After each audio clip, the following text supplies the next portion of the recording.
续来看云林的斗南有一个长辈，当年伫咧水保局来做志工，为着要增加导览的趣味性，伊利用一寡废弃物来做可爱的佚佗面，三做四做做出着趣味。为水保志工退休了后所做的佚佗面啊，嘛愈来愈精卡。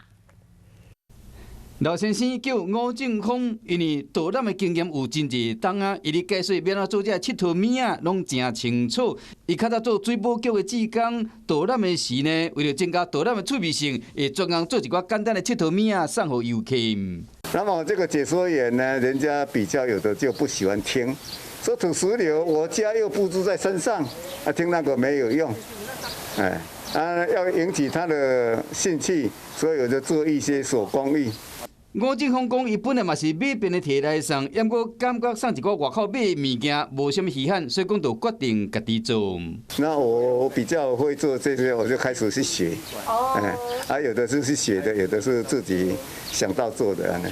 退休后，伊嘛有继续研究技术，所以讲佚佗面啊嘛愈做愈有路。